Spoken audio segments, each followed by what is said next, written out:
నమస్కారం, welcome to I dream. ధర్మ మార్గం విత్ విజిత కార్యక్రమానికి స్వాగతం. చాలా మంది అయ్యప్ప స్వామి దీక్షలు వేసుకుంటూ ఉంటున్నారు. ప్రతి సంవత్సరము ఒక సంవత్సరం నుంచి ఇంకో సంవత్సరం మారే కొద్దీ అయ్యప్ప స్వామి భక్తులు, ముఖ్యంగా దీక్ష తీసుకునే భక్తులైతే ఎక్కువైపోతున్నారు.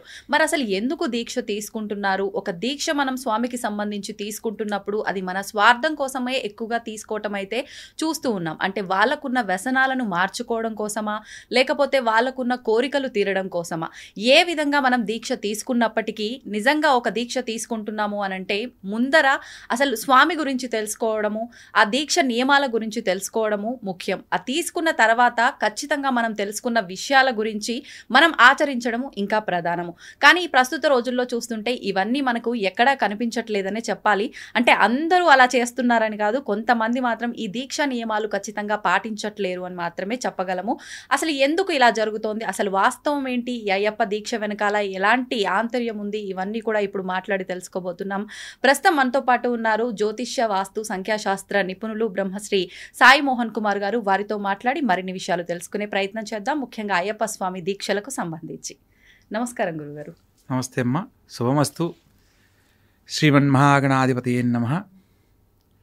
అయ్యప్ప స్వామి భక్తులకు, శ్రోతలకు, వీక్షకులకు పేరు పేరున ప్రతి ఒక్కరికి అయ్యప్ప స్వామి అనుగ్రహం సంపూర్ణంగా కలగాలని కోరుకుంటూ ఈ యొక్క కార్యక్రమాన్ని ప్రారంభిద్దాం. గురుగారు, నేను వినడం జరిగింది మీరు చాలా, అంటే గత కొన్ని సంవత్సరాలుగా దాదాపు ఒక 20-30 సంవత్సరాల నుంచి అయ్యప్ప దీక్ష తీసుకోవడం జరిగింది అని చెప్పి, అంటే ప్రస్తుతం చూస్తున్నాం ఒక 4 సంవత్సరాలు 5 సంవత్సరాలు దీక్ష తీసుకున్నారు అని అంటే ఇంకంతా మాకు తెలుసు, మేము ఒక గురుస్వామి కిందట మేము ఇప్పుడు ఉన్నాము అని చెప్పి, నిజంగా ఒక గురుస్వామి హోదాలో ఉన్నారు అని అంటే వాళ్ళ దగ్గర ఉండే ఆ నిదానం కానివ్వండి, ఆ జ్ఞానం కానివ్వండి ప్రజలకు ఉపయోగపడేలా ఉండాలి. కానీ అలాంటి గురుస్వాములను ఇప్పుడు చాలా తక్కువగా చూస్తున్నాం. మీరు ఇన్నిసార్లు మాల వేసుకున్నారు, మరి ఇన్నిసార్లు దీక్ష తీసుకున్నారు, మీ దగ్గర నాకైతే ఆ ఒక యాటిట్యూడ్ అనేది ఎక్కడా కనిపించలేదు. అసలు ఎన్నిసార్లు మీరు మాల వేసుకోవడం జరిగింది? ఇప్పటికమ్మా నేను మొట్టమొదట నాకు 11వ ఏట నేను అయ్యప్ప దీక్షను ప్రారంభించాను. ఇప్పటికీ లాస్ట్ ఇయర్ తోటి 31 సంవత్సరం నా యొక్క దీక్ష పూర్తయింది. అందులో 18 సార్లు పెద్ద పాదంలో స్వామివారి దర్శనానికి వెళ్ళడం జరిగింది. మిగిలినవి మండల పూజలకు, కొన్ని మెట్ల పూజకు వెళ్ళడం జరిగింది. స్వామివారి అయ్యప్ప దీక్షలో ప్రతి సంవత్సరం నేను ఒక కొత్త అనుభూతిని, కొత్త అనుభవాన్ని తెలుసుకుంటూ ఉన్నాను. అందువల్ల ఆ స్వామి మీద ఉన్న నాకున్న భక్తికి, ఒకటి మధ్యలో మా నాన్నగారు 2003లో కాలం చేశారు. ఆ సందర్భంలో ఒకసారి దీక్ష వేసుకోలేకపోయాను. కోవిడ్ టైంలో కొన్ని షరతుల కారణంగా ఒకసారి వెళ్ళలేకపోయాను. ఇప్పటికీ 31 సంవత్సరం పూర్తి చేసిన కాలంలో అయ్యప్ప స్వామి వారి గురించి నేను తెలుసుకున్న అంశాలలో ప్రతి ఒక్కరూ ఇంకా తెలుసుకోవాల్సింది ఎంతో ఉంది. వీళ్ళు 18 సార్లు వేస్తే గురుస్వామి అనే పేరుతోనో, లేకపోతే 5 సార్లు దాటితే గురుస్వామి అనే పేరుతోనో గురుస్వామిగా చలామణి అవుతున్నారు. కానీ అయ్యప్ప స్వామి వారు మనకి ఏం తెలియజేస్తున్నారు, మనం ఏం తెలుసుకొని ఈ నియమాలను పాటించాలి, ఈ నియమాలను పాటించడం వల్ల మనం ఎటువంటి గొప్ప స్థితిని పొందబోతున్నాము అనేది తెలుసుకోలేకపోతున్నారు. సో ఈ విషయాన్ని నా అనుభవంలో వివరంగా నేను తెలుసుకున్నది ప్రతి ఒక్కరికి తెలియజేసి, ప్రతి ఒక్కరిని మార్గంలో వాళ్ళు ఎంచుకొని దీక్ష తీసుకునే సందర్భాలలో ఖచ్చితంగా ఒక నియమాన్ని ఆచరిస్తారనేది నేను సంకల్పంగా చెప్పగలను. మనం ఎప్పుడైతే ఒక భక్తిభావంతో చేసే ప్రతి పనికి భగవంతుడు మనల్ని అనుగ్రహించడానికి ఎప్పుడూ మనతోనే ఉంటాడమ్మా. ప్రస్తుత కాలంలో ప్రతి ఒక్కరూ వారి వారి అవసరాల నిమిత్తం ఏదో ఒక కోరికతో మనం ఈ పూజ చేస్తే మనకి ఈ ఫలితం వస్తుంది అని అంటే చేస్తారు, కానీ లేదంటే అసలు ఏది చెయ్యరు. అవునండి, ఖచ్చితంగా. ఎందుకంటే లక్ష్మీదేవి పూజకు మన ధనత్రయోదశి వచ్చింది. లక్ష్మీదేవికి ఆ రోజు ఉప్పు దీపం పెడితే ఒక ఫలితం అని, లేదా ఈ మనం అమ్మవారికి వాడే పూజకు ఉపయోగించే నూనె కానీ, నెయ్యి కానీ, అందులో 3 రకాల నూనెలు కలిపి యాలకులు, లవంగాలు ఇవన్నీ వేసి చేస్తే ఈ ఫలితం వస్తుంది, ఆర్థికంగా వాళ్ళకి జీవితాంతం ఏ లోటు ఉండదని అంటే ప్రత్యేకంగా ఆ రోజు పూజలు చేస్తున్నారు. భగవంతుని మీద భక్తితో ఎంతమంది చేస్తున్నారు అనేది ఎవరికి వాళ్ళు ప్రశ్నించుకోవచ్చు. మనం ఎప్పుడూ కూడా భగవంతుణ్ణి ఆరాధించేటప్పుడు కోరికలతో భగవంతుణ్ణి ఆరాధించకూడదు. మనము ఒక సంకల్ప బలంతో భక్తిభావంతో స్వామిని ఆరాధించేటప్పుడు మనకు కావాల్సింది మనం అడగకుండా ఇస్తాడు. ఏంటండి సంకల్పం అంటే ఏంటి? సంకల్పం అని అంటే భగవంతుని ఆరాధించడానికి మనకు 9 రకాల మార్గాలు ఉన్నాయి. శ్రవణం, భగవంతుని గురించి వినడం ద్వారా. స్మరణం, భగవంతుని నామాన్ని తలచడం వల్ల. కీర్తనం, భగవంతుని యొక్క పాటల ద్వారా. దాస్యం, సేవకుల్లాగా. సఖ్యం, స్నేహితుల్లాగా. కుచేలుడు శ్రీకృష్ణ భగవంతుడిని తీసుకోవచ్చు. నామజపానికి సంబంధించి హనుమంతుల వారిని తీసుకోవచ్చు. శ్రీరాములు వారి కంటే ఆంజనేయ స్వామి వారే గొప్పవారని ఆయన రామనామ జపంలో ఆయన అటువంటి కీర్తిని పొందాడు. సో ఒక్కొక్క ఆత్మ నివేదనం, అన్నీ నీవై ఉన్నాను అని చెప్పి ఒక నమ్మి స్వామివారిని వేడడం. ఈ 9 రకాల మార్గాలలో భగవంతుడిని ఎవరైనా దగ్గరవచ్చు. మనకు ప్రస్తుతం ఉన్న బాహ్య ప్రపంచంలో ప్రతి ఒక్క దానికి ధనం మూలం ఇదం జగత్తు. ధనం ఉంటేనే ఏ పనైనా జరుగుతుంది, చేయగలమనే ఒక నినాదం, ఒక నమ్మకంతో ప్రతి ఒక్కరూ ధనం కోసం ఎలా సంపాదించడానికైనా చేసే ప్రయత్నాలలో అందులో భగవంతుడు కూడా ఒకటి అయిపోయాడు. సో భగవంతుని ఇలా ఆరాధిస్తే మనకు డబ్బులు వస్తాయి, భగవంతుని ఇలా ఈ పూజ చేస్తే మనకు కలిసి వస్తుంది, లేదా భగవంతునికి ఈ హోమం చేస్తే మనకు కలిసి వస్తుంది అనే భావంతో చేస్తున్నారు. కోరికలకు భగవంతునికి అస్సలు సంబంధం లేదు. మనకు కావాల్సింది, మనం ఎప్పుడైతే దేని మీద వ్యామోహం లేకుండా భగవంతుణ్ణి దర్శిస్తామో, భగవంతుణ్ణి ధ్యానిస్తామో దానికే సత్ఫలితాలు లభిస్తాయి. ఉదాహరణకు మనం ఉపవాస నియమాలు పాటిస్తూ ఉంటాం. ఈ కార్తీక మాసానికి చాలా విస్తృతి ఉందమ్మా. హరిహరాదులను ఏకకాలంలో ఆరాధించుకోవచ్చు. శివునికి సంబంధించి ఈ యొక్క కార్తీక మాసానికి ఎంత ప్రాధాన్యత ఉందో, కేదారేశ్వర స్వాముల వ్రతాలు, నోములు ఎలా అయితే ప్రాధాన్యతగా ఆచరిస్తారో, విష్ణువుకు సంబంధించిన మాసంగా కూడా దీన్ని ఆరాధిస్తారు. అంటే ఏకాదశులకు విష్ణువుకు సంబంధించిన ప్రాధాన్యత ఉంది. అందుకని హరిహరాదుల సంగమం చేత కలిగిన సంతానంగా ఈ యొక్క అయ్యప్ప స్వామి దీక్షలో ఒక నియమంగా ఈ యొక్క మాసాన్ని మనం దీక్షా నియమాలతో ఆచరించడం వల్ల మనం కోరుకున్న గొప్ప జీవితాన్ని భగవద్ అనుగ్రహంతో పొందుతాం. ఓహో, అంటే కార్తీక మాసంలోనే అయ్యప్ప దీక్షకి కారణం ఇది. అవును. ప్రత్యేకత ఏంటంటే మనకు ఇది కావాలి అని మనం భగవంతుని కోరాల్సిన అవసరం లేదు. కార్తీక సమమాస అంటారు. కార్తీక మాసాలతో కార్తీక మాసంతో సమానమైన మాసం ఏ మాసం లేదు అని శాస్త్రంలో చెప్పబడింది.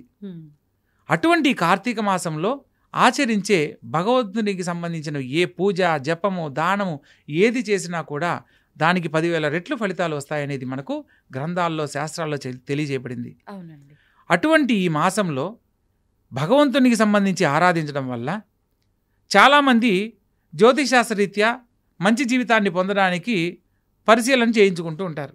ఆ సందర్భంలో శని భగవంతుని యొక్క ప్రభావం తీవ్రంగా ఉన్నప్పుడు లగ్నంలో కానీ, ద్వితీయంలో కానీ, చతుర్థం కానీ, అర్ధాష్టమం అంటారు, అష్టమ శని కానీ, సప్తమ శని కానీ, ఇలా శని భగవంతుని యొక్క పరిస్థితులు జాతకంలో నడుస్తున్నా, ఏళ్ళనాటి శని ప్రభావంతో ఇబ్బంది పడుతున్నా వాళ్ళందరూ ఈ యొక్క అయ్యప్ప స్వామిని ఆరాధించడం వల్ల అనేక రకాల సమస్యల నుంచి బయటపడతారు అనేది ఈ అయ్యప్ప స్వామి వారి చరిత్రలో చెప్పబడింది. ఇక్కడ శని భగవంతునికి సంబంధించి అయ్యప్ప స్వామికి సంబంధించి సంబంధం ఏంటి అని మనకు సందేహం కలగాలి. అవునండి. ఇప్పుడు ఒక్కొక్క లక్ష్మీదేవిని ఆరాధిస్తే డబ్బులు వస్తాయి, లేదా విష్ణుమూర్తిని ఆరాధిస్తే ఆయుష్ పెరుగుతుంది, ఈశ్వరుని ఆరాధిస్తే అపమృత్యు దోషాలు తొలగిపోతాయి. ఈ అయ్యప్ప స్వామికి సంబంధించి ఆరాధించడం వల్ల సమస్త శని బాధల నుంచి విముక్తి కలుగుతుంది. దీనికి అయ్యప్ప స్వామి వారి అవతార రహస్యం గురించి కొన్ని అంశాలు మనం తెలుసుకునే ప్రయత్నం చేస్తే అందులో శని భగవంతునికి ఎందుకు ప్రాధాన్యత ఇవ్వబడింది అనేది మనం తెలుసుకోవచ్చు. అయ్యప్ప స్వామి వారి దీక్షలో ప్రధానంగా మనం గమనిస్తున్న అంశాలు నల్ల బట్టలు ధరించడం, కాళ్ళకు చెప్పులు లేకుండా ఉండడము, నేల మీద పడుకోవడం, భూసేయనం అంటారు, ఏకభుక్తం ఒక పూట భోజనం అని అంటారు. ఇవన్నీ కూడా అయ్యప్ప స్వామి వారి దీక్షలో ప్రధానంగా ఆచరించవలసిన నియమ నిబంధనలు. అలాగే ఎందుకు ఆచరించాలి? కార్తీక మాసంలో ఈశ్వరునికి సంబంధించి ప్రతి సోమవారం కార్తీక సోమవారం పేరుతో ఈశ్వరుని ఆరాధించే క్రమంలో నక్తము అనే విధంగా ఉపవాసాన్ని ఆచరిస్తారు. అంటే నక్షత్ర దర్శనం చేసిన తర్వాత భుజించే ఆహారాన్ని నక్తము అంటారు. ఇది కార్తీక మాసంలో ఉపవాస నియమ పద్ధతి అన్నమాట. సో ఇలా కార్తీక మాసానికి ఒక ప్రాధాన్యత ఎలా అయితే చెప్పబడిందో, ఈ కార్తీక మాసంలో ప్రతి ఒక్కరి జీవితంలో ఎన్నో రకాల సమస్యలతో ఇబ్బంది పడేటప్పుడు వాళ్ళకై వాళ్ళు కొన్ని నియమ నిబంధనలు పెట్టుకొని వాళ్ళ యొక్క కోరికలను తెంచుకోవడం, అంటే దేని మీద వ్యామోహం లేని జీవితాన్ని పొందుతూ భగవంతుణ్ణి దగ్గరగా గనక ధ్యానించినప్పుడు మన జీవితానికి ఏం కావాలో అవి భగవంతుని అనుగ్రహంతో లభిస్తాయి. అందుకు ప్రధానంగా అయ్యప్ప స్వామి వారి దీక్షలో చాలామంది ఎన్నో రకాల సత్ఫలితాలు పొందిన వాళ్ళు ఉన్నారు. పూర్వకాలంలో పంపానదిలో స్నానమాచరించిన, భస్మకులంలో స్నానమాచరించిన దీర్ఘకాలిక అనారోగ్యాల సైతం నయమయ్యేవి. మనం అయ్యప్ప స్వామి వారి పాత చరిత్రకు సంబంధించిన పుస్తకాలు గనక తెలుసుకునే ప్రయత్నం చేసిన, 40-50 సార్లు వెళ్ళిన గురుస్వాములుగా ఉన్న వాళ్ళను మనం ప్రశ్నించిన, వాళ్ళ యొక్క అనుభవంలో వాళ్ళు చూసినవి మనం వివరంగా తెలుసుకోవచ్చు. స్వామివారి పూజకు మొత్తం అంతా కూడా తాంత్రిక విధానంలో జరుగుతుంది. అయ్యప్ప స్వామి పూజ అంతా, అయ్యప్ప స్వామి పూజ మొత్తం తాంత్రిక విధానంలో జరుగుతుంది. ఎందుకనండి? ఇక్కడ మన సాంప్రదాయంలో మంత్రము, యంత్రము అనేది ఎంత ప్రామాణికమో అక్కడ తాంత్రికం అనేది, తంత్రశాస్త్రం అనేది అంత ప్రామాణికం అన్నమాట. మనం ఆచరించేది సాత్విక రూపంలో ఇదంతా దక్షిణాయనము, ఇట్లా ఇలాంటి పూజలు అంటుంటారు. మరి అవి తాంత్రికము అని అంటే దక్షిణ అంటే ఆచరించే విధానంలో తాంత్రిక పద్ధతిని ఆచరిస్తారనమాట. ముద్రల ద్వారా స్వామిని ఆవాహన చేస్తారు. మనకు మంత్రం అంటారు, మననాత్రాయితే ఇది మంత్ర అంటారు. ఒక అక్షరాన్ని పదే పదే చదివితే అది మంత్రం అవుతుంది. ఓం నమ శివాయ అనేది శివపంచాక్షరి మంత్రం, ఓం నమో నారాయణాయ అష్టాక్షరి మంత్రం. అట్లా ఒక్కొక్క భగవంతునికి సంబంధించి ఒక్కొక్క నామాన్ని మనం పదే పదే చదవడం వల్ల ఆ మంత్రం అనేది మంత్రంగా మారి దానికి ఒక విశిష్టత వల్ల ఆ మనిషి జీవితానికి ఏదైతే కావాలనో అవి సంపూర్ణంగా లభిస్తాయి. ఇక యంత్ర పద్ధతిలో మంత్రం చదవలేని వాడి గురించి ఒక యంత్రానికి శక్తిని ధారపోసి ఆ యంత్రాన్ని పూజించడం వల్ల ఏ కుటుంబ సభ్యులు పూజిస్తారో వారికి కావాల్సిన అన్ని రకాల సకల భోగభాగ్యాలను పొందవచ్చు. ఇక మూడవది తంత్రం, తర్పణాత్రాయితే ఇది తంత్ర అంటారు. దీనికి మంత్రం అనేది ఉండదమ్మా. భగవత్ప్రీతికి సంబంధించింది ఏదైనా కూడా మనము తాంత్రిక విధానంలో ఆచరించే వాటికి త్వరగా ఫలితాలు వస్తాయి. ఉదాహరణకు పితృదేవతలు, మన పెద్దవాళ్ళకి సంబంధించిన ఏదైనా కర్మకృతువులు చేసేటప్పుడు యజ్ఞయాగాదికృతువులు ఎన్ని చేసినా చివరిలో పిండ ప్రధానం అనేది నీటిలో ఇలా వదులుతారు. తిలలతో ఏర్పాటు చేసిన ప్రసాద నైవేద్యాన్ని పితృదేవతలకు అర్పిస్తారు. సో అలా చేయడం వల్ల పితృదేవతలకు అది నేరుగా చేరుతుంది, వారికి స్వర్గారోహణ ప్రాప్తి కలుగుతుంది. ఆ యొక్క కుటుంబ సభ్యులకు పితృదేవతల ఆశీస్సులు లభిస్తాయన్నమాట. ఇక్కడ యజ్ఞయాగాదికృతులు ఎన్ని చేసినా చివరిలో తర్పణ సిద్ధాంతంలో ఆచరించిన విధానానికే ప్రాధాన్యత ఉంటుంది. ఇప్పుడు ఉదాహరణకు ఒక బ్రాహ్మణుడు నేరుగా వచ్చి దక్షిణ తీసుకున్నాడు అనుకోండి, అంటే వాయనం ప్రకారం మీరు ఇచ్చింది ఆయన తీసుకుంటున్నాడు అనుకోండి, మహా అంటే మీరు ఎంత ఇస్తారమ్మా దక్షిణ? ఎంత? 116లో ఒక 500, 1000 రూపాయలు అనుకుందాం. 1000 రూపాయలు ఇస్తారు. అదే ఒక బ్రాహ్మణుడికి నెల మొత్తం జీవితం గడవాలి అంటే మీరు ఇచ్చిన 1000 రూపాయలతో జరిగిపోతుందా? సో శాస్త్ర ప్రామాణికంగా కొన్ని మంత్రాల రూపంలోనూ, యజ్ఞాల రూపంలోనూ, యాగాల రూపంలో ఇక్కడ మనం పితృకర్మలు ఆచరించినప్పుడు 10 మందికి భోక్తలుగా కూర్చోబెట్టి వాళ్ళకి భోజనం పెట్టాలి. మహేశ్వరులుగా కూర్చోబెట్టి భోజనం పెడతారు. అలాగా బ్రాహ్మణులకు ఆ కుటుంబ సభ్యుల వాళ్ళను మహేశ్వరులుగా భావించి చేస్తుంటారు. సో ఇటువంటి సందర్భంలో బ్రాహ్మణులకి అన్న సంతర్పణ అనేది ఏర్పాటు చేస్తే పితృదేవతలకు ఆత్మశాంతి కలుగుతుంది. సో ఇక్కడ పూజ అనే విధానంలో ఈ యజ్ఞయాగాది క్రతువులు కూడా చేసినప్పుడు వాటికి కావాల్సిన సమిధలు అయితేనేమి, యజ్ఞానికి సంబంధించిన వస్తువులు అన్నీ తెచ్చుకోవడానికి మహా ఉదాహరణకు 30-40 వేలు ఖర్చు కూడా ఏర్పడుతుంది. సో దానివల్ల ఒక బ్రాహ్మణుడికి మనం సంపూర్ణంగా వారి యొక్క జీవన విధానానికి మనం సహాయం చేసిన వాళ్ళం అవుతాం. వాళ్ళు సంతృప్తిగా తీసుకొని వాళ్ళు ఏదైతే ఆశీర్వచనం చేస్తారో పితృదేవతల ఆశీస్సులు కూడా మనకు లభిస్తాయి. ఈ సాంప్రదాయంలో దీన్ని ఆచరించేవాళ్ళు. సో తాంత్రిక విధానంలో యజ్ఞం చేస్తున్నారనుకోండి, శని భగవంతుని ప్రీతికరమైన యజ్ఞం చేసేటప్పుడు నువ్వులు అందులో హవనం చేస్తూ ఋత్విక్కులు యాగం చేయడం జరుగుతుంది. అదేవిధంగా గణపతికి సంబంధించి అనుకోండి, చెరుకు బెల్లం వేస్తూ ఉంటారు. సో అమ్మవారికి సంబంధించినవి ఏదైనా ప్రత్యంగిర అమ్మవారు అనుకోండి, మిరపకాయలతో హవనం చేస్తారు. సో ఒక్కొక్క గ్రహప్రీతికి సంబంధించిన ధాన్యంతో హవనం చేయడం వల్ల మనం ఆ యొక్క సత్ఫలితాలు పొందుతున్నాము అని అంటే తాంత్రిక విధానంలో అది త్వరగా లభిస్తుంది. అంటే ఇది కూడా దాంట్లో తాంత్రిక విధానం అనమాట.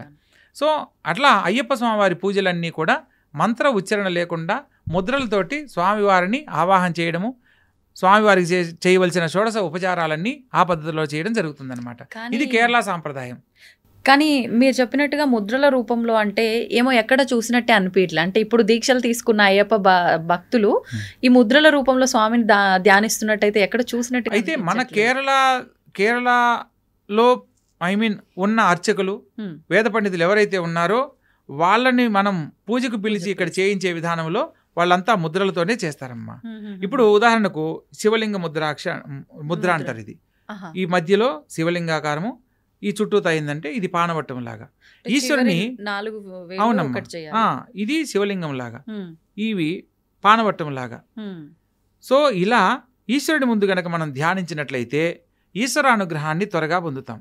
లేకపోతే అనుగ్రహించడని కాదు, ముద్రల ద్వారా తాంత్రిక విధానంలో ఇది ఒక పద్ధతి. ఇప్పుడు మనం ఓం నమస్తే అస్తు భగవాన్ విశ్వేశ్వరాయ మహాదేవాయ త్రయంబకాయ త్రిపురాంతకాయ త్రికాలాగ్ని కాలాయ కాలాగ్ని రుద్రాయ నీలకంఠాయ మృత్యుంజయాయ సర్వేశ్వరాయ సదాశివాయ శ్రీమన్మహాదేవాయ నమః అంటే ఈశ్వరుణ్ణి మనం ఆధీనంలో స్వామివారిని ధ్యానిస్తూ స్వామివారిని మనం వేడుకోవడం.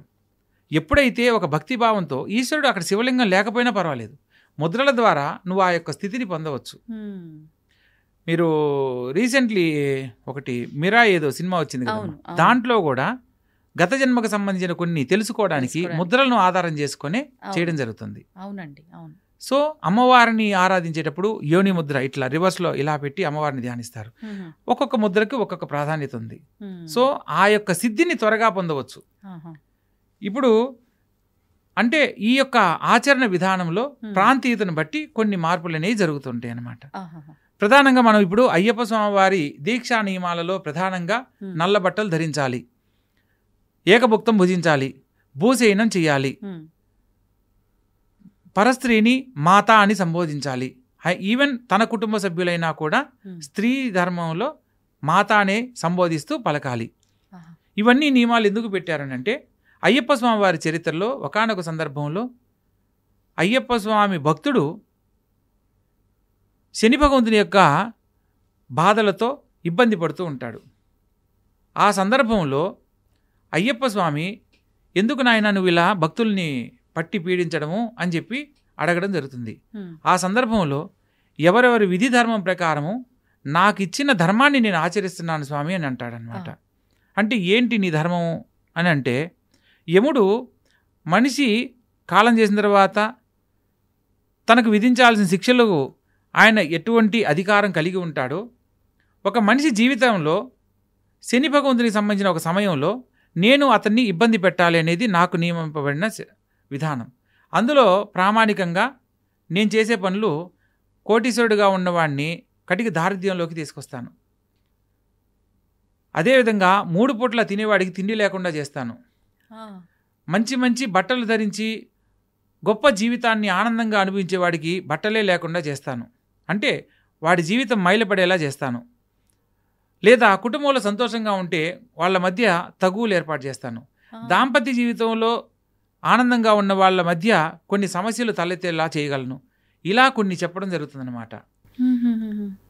అయితే ఈ రోజు నుంచి నా భక్తుల జోలికి మీరు ఏనాటికి రాకూడదు అని చెప్పంటాడనమాట. అదేలా కుదురుతుంది స్వామి, నా ధర్మం ప్రకారం నేను ఆచరించే విధానంలో అదేలా కుదురుతుంది అని అన్నప్పుడు నీ మొదటి నియమం ఏంటి అని అంటాడు. ఇప్పుడు అన్ని రాజభోగాలు అనుభవించేవాడికి ఏమీ లేకుండా చేస్తాను అని అంటాడు. అంటే ఏమీ లేనివాడు ఎక్కడుంటాడు? వీధిని పాలై ఉంటాడు. లేదా వాడి గాలి, ఎండ, వాన, చలి అన్నీ సమానంగా ఉంటాయి. సో ఈ యొక్క కార్తీక మాసంలో విపరీతమైన చలి అనేది ఎక్కువగా ఉంటుంది. తనను తాను అంటే శిక్షించుకోవడం ఒక రకంగా. తెల్లవారుజామున బ్రహ్మముహూర్త సమయంలో లేచి చన్నీటి స్నానం ఆచరిస్తారు. ఇప్పుడు మంచి రాజభోగాలు అనుభవించేవాడు లేపినా లేవడు, 9 అయినా 10 అయినా లేపినా లేవడు. అటువంటి వాడిని నువ్వు తెల్లవారుజామున 3 గంటలు లేచి స్నానం చేయమంటే ఎవరు చేస్తారు? కానీ నీ మీద భక్తితో నన్ను ఆరాధిస్తూ ఇలా తెల్లవారుజామున లేచి బ్రహ్మముహూర్తంలో స్నానం ఆచరించడం జరుగుతుంది. రెండవ నియమము 3 పూట్ల తినేవాడికి తిండి లేకుండా చేస్తాను. తినే అవకాశం ఉన్నప్పటికీ కూడా వాడు 1 పూటే భోజనం చేస్తాడు అని చెప్పి అయ్యప్ప స్వామి చెప్పడం జరుగుతుంది. తరువాత రాజభోగాలు హంపశైల మీద చేయనించేవాడికి అవన్నీ లేకుండా చేస్తాను అని అంటాడు. ఎన్ని రాజభోగాలు అనుభవించే అవకాశం ఉన్నప్పటికీ భూసేయనమే చేస్తారు, నేల మీద మాత్రమే పడుకుంటారు అని చెప్పని అంటాడు. రాజభోగాలు అనుభవించేటప్పుడు మనం పాదరక్షలు రకరకాలుగా ధరిస్తాం, కానీ మనల్ని మనం శిక్షించుకోవడం అంటే రాళ్లలో నడవడమే. ఇప్పుడు దారిద్ర్యంలో ఎదురవడం అన్నీ ఉన్నప్పుడు మనం అన్నీ అనుభవిస్తాం, కానీ దారిద్ర్యానికి సంకేతం అన్నీ ఏమీ లేకపోవడం. సో ఉన్నా కూడా వాటిని వదులుకోవడం, మనల్ని మనం శిక్షించుకోవడం. సో అలా పాదరక్షలు లేకుండా నడవడం చేస్తారు అని చెప్పని అయ్యప్ప స్వామి చెప్పడం జరుగుతుంది. ఆ తర్వాత దాంపత్య జీవితంలో గొడవలు ఏర్పాటు చేస్తానని అంటాడు. అయితే కళ్యాణ జీవితంలో ఉన్నవాళ్ళు, పెళ్ళైన వాళ్ళు, వివాహితులైన వాళ్ళు కూడా నా యొక్క దీక్ష తీసుకున్న వాళ్ళు బ్రహ్మచర్య వ్రత దీక్షను ఆచరిస్తారు అని అంటాడు. పైగా తన భార్య అయినా సరే కుటుంబ సభ్యులందరినీ మాత అని సంబోధించడం జరుగుతుంది అని చెప్పి చెప్పడం జరుగుతుంది అనమాట. తదుపరి అన్ని భోగాలు అనుభవించేవాడికి ఏమీ లేకుండా చేస్తాను అని అంటాడు. సో దేని మీద వ్యామోహం లేకుండా నిత్యము నా నామస్మరణతోనే కాలాన్ని గడుపుతూ ఉంటారు అని చెప్పేసి చెప్తారనమాట. ఇలా గనక నీ భక్తులు గనక ఆచరిస్తే నీ భక్తుల జోలికి నేను ఏనాటికి రాను అని చెప్పి శని భగవంతుడు చెప్పడం జరుగుతుంది.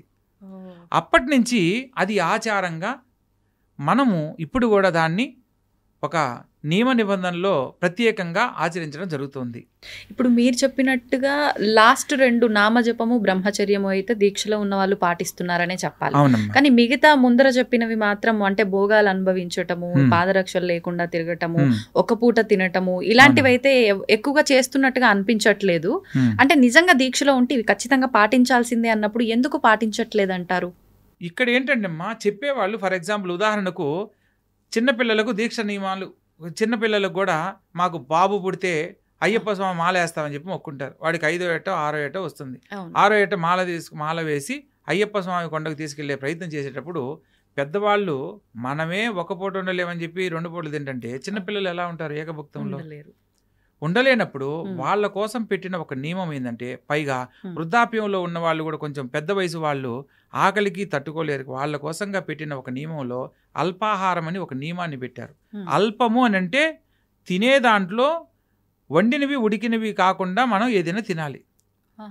భగవత్ప్రీతికి సంబంధించి ప్రసాదం పెట్టిన ప్రసాదంగా తీసుకోవాలి. అంతేగాని ఇది బియ్యపు రవ్వతో చేశారు ఉప్మా తినొచ్చు, ఇడ్లీ రవ్వతో చేశారు ఇడ్లీ తినొచ్చు అని చెప్పి చెప్పలేదు.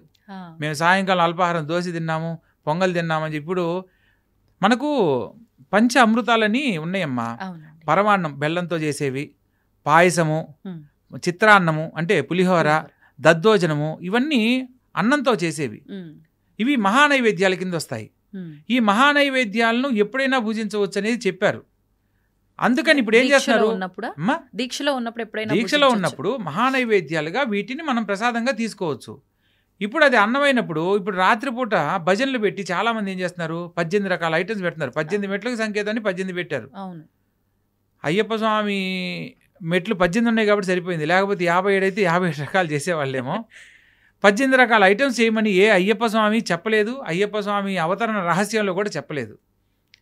అల్పాహారం అంటే మీరు మితంగా భుజించినప్పుడు రేపు ఆ శబరిమల కొండ దీక్ష పూర్తయిన తర్వాత ఇరుముడి కట్టుకొని పయనించే సందర్భంలో, శబరిమలను చేరే సందర్భంలో శరీరం తేలికవుతుంది అల్పాహారం తీసుకున్నప్పుడు. దానివల్ల కొండను సునాయాసంగా ఎక్కగలమని చెప్పడానికి పెట్టిన ఒక నియమమే తప్ప ప్రత్యేకంగా ఏమీ లేదు.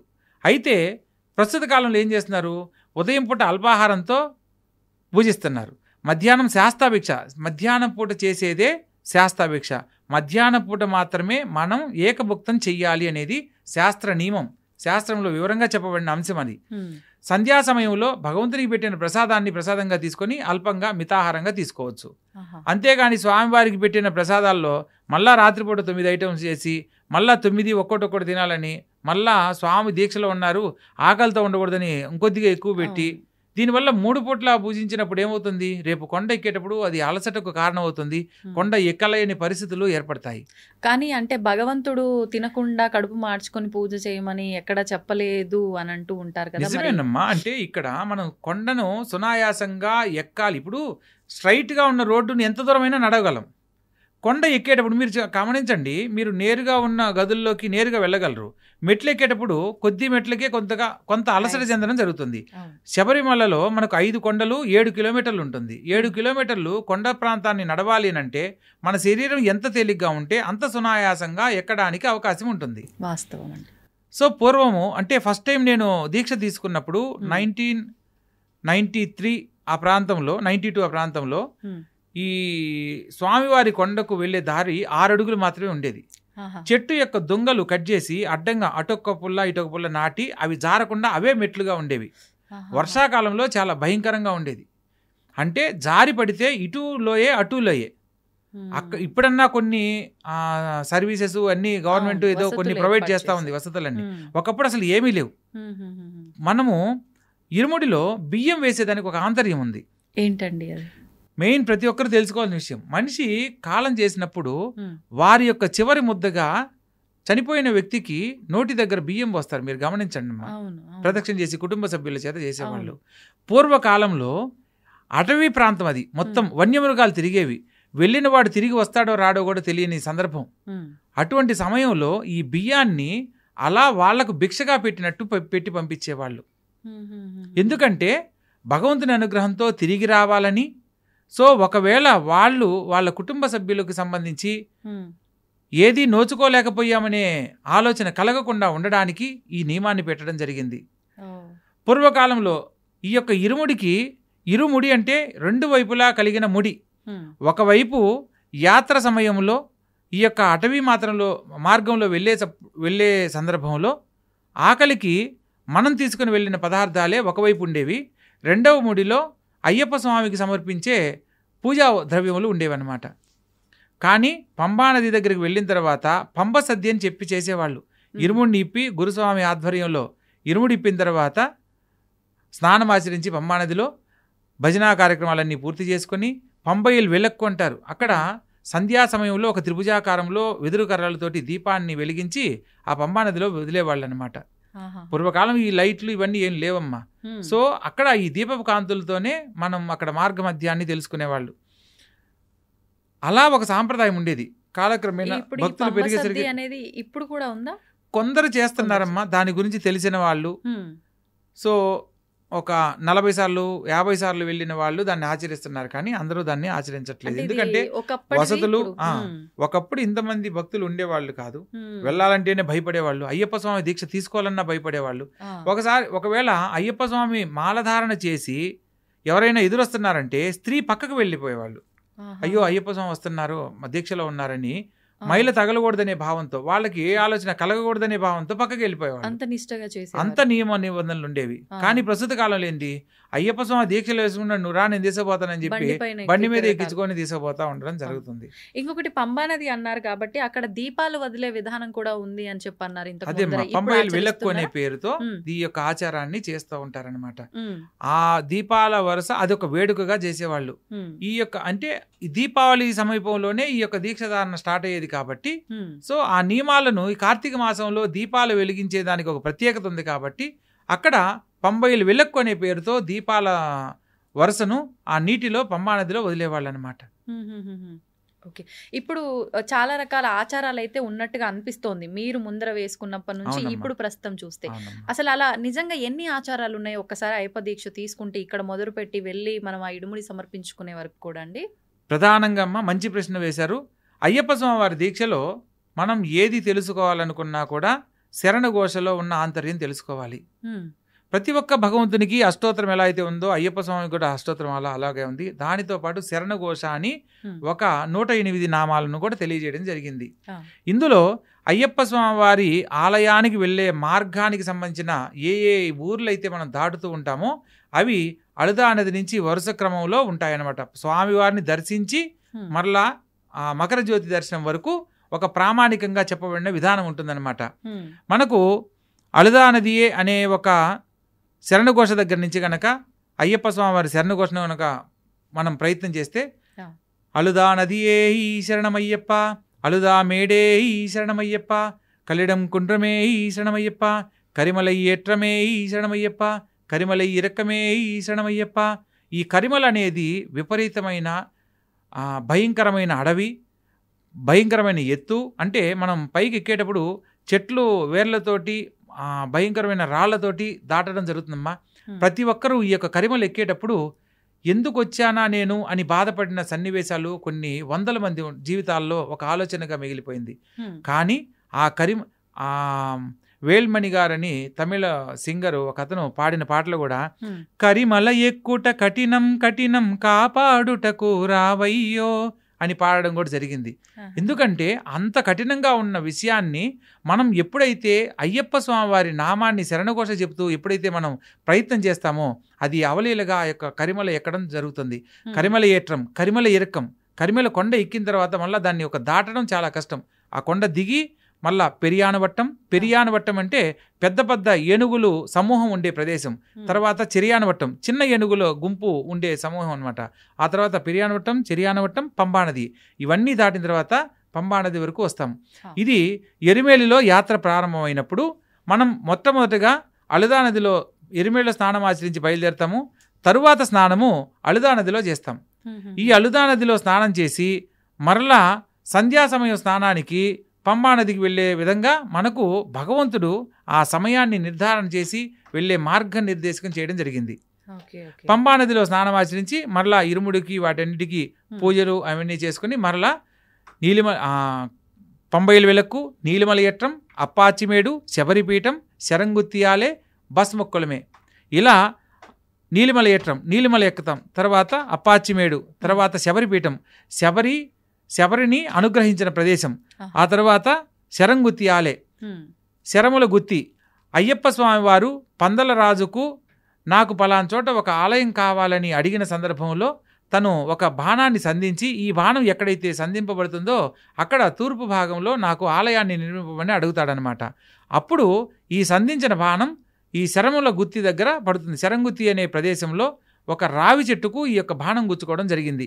ఇప్పటికి కూడా మొట్టమొదటిసారిగా వెళ్ళిన అయ్యప్ప స్వామి భక్తులందరూ కన్యస్వామి పేరుతో వెళ్ళే ప్రతి భక్తులు కూడా ఒక బాణాన్ని తీసుకుని వెళ్ళడము, ఈ యొక్క గుత్తి సమూహం, గుత్తి అంటే సమూహం, గుంపు అని వస్తుందన్నమాట. శరము అంటే బాణం, బాణాల గుత్తి, బాణాల సమూహం అని దాని ప్రదేశం అనమాట, ఆ పేరు. సో ఈ కన్యస్వాములకు వెళ్ళిన వాళ్ళు బాణాలు అక్కడ గుచ్చి అక్కడి నుంచి స్వామివారి దర్శనానికి వెళ్ళాలి. అక్కడ నుంచి నేరుగా భస్మక్కులం వెళ్ళాలి. భస్మక్కులం వెళ్ళి అక్కడ స్నానం ఆచరించి ఆ తర్వాత 18 రావాలి. 18 మెట్లు ఎక్కి భస్మక్కులమే ఈ శరణమయ్యప్ప, 18 ఈ శరణమయ్యప్ప, నెయ్యాభిషేక ప్రియనే ఈ శరణమయ్యప్ప, కర్పూర జ్యోతియే ఈ శరణమయ్యప్ప అంటే 18 మెట్లు ఎక్కడం. 18 మెట్లు ఎక్కిన తర్వాత నెయ్యాభిషేక ప్రియుడిని చూడడం. ఆ చూసిన సందర్భంలో ఆ తర్వాత కర్పూర హారతిస్తారు. కర్పూర జ్యోతిగా స్వామిని దర్శించడం, మకర జ్యోతి జ్యోతి స్వరూపుడుగా ఆయన్ని దర్శించిన తర్వాత మకర జ్యోతి ఈ శరణమయ్యప్ప అని మకర జ్యోతి దర్శనం స్వామివారి గర్భాలయానికి ఆపోజిట్లో పన్నమ్మడ మేడు మీద మన ఈ యొక్క స్వామివారి జ్యోతి దర్శనాన్ని మనం దర్శించడం జరుగుతుంది. ఇది ఈ నియమాన్ని ఎవ్వరూ కూడా ఈ యొక్క శరణఘోష తెలుసుకున్న వాళ్ళు తప్పలేరన్నమాట. కరెక్ట్గా దాన్ని అనుసరిస్తూ వారు స్వామివారిని దర్శించి విశేషంగా మరలా తిరిగి రావడానికి అవకాశం ఉంటుంది. ఈ ప్రామాణికంగా శరణఘోష చెప్పడం జరిగిందనమాట. అయితే నమస్కార శ్లోకాలలో మనం ఇక్కడ తెలుసుకోవాల్సిన విషయం ఏంటంటే, భూతనాథ సదానంద సర్వభూత దయాపర రక్షరక్ష మహాబాహో శాస్తే తుభ్యం నమో నమః అని చదువుతాం. అసలు భూతనాథుడు ఎవరు, అయ్యప్ప స్వామి ఎవరు, మణికంఠుడెవరు, ధర్మశాస్త్ర ఎవరు అని అయ్యప్ప స్వామి వారి దీక్ష తీసుకున్న ప్రతి ఒక్కరికి ఏర్పడవలసిన సందేహం. అంటే ఇవన్నీ ఒక స్వామికే సంబంధించిన పేర్లుగా అందరము భావిస్తున్నాం కాదా అండి? కాదమ్మా, ఒక్కొక్క అవతారానికి సంబంధించిన పేర్లలో ఏర్పడిన నామం అన్నమాట. ఉదాహరణకు ప్రథమ గణాలకు అధిపతిగా గణపతిని, దేవగణాలకు అధిపతిగా సుబ్రహ్మణ్యేశ్వర స్వామిని, భూతగణాలకు అధిపతిగా భూతనాథుణ్ణి నియమించడం జరిగింది. అయ్యప్ప స్వామి వారి అవతార రహస్యంలో మొట్టమొదటిగా ఆయన పిలువబడిన పేరు భూతనాథుడు. భూతనాథుడు తర్వాత ధర్మశాస్త్రగా అవతరణ జరిగింది. ధర్మశాస్త్ర అవతరణలో ఆయనకు 2 భార్యలు, పూర్ణాంబ, పుష్కలాంబ.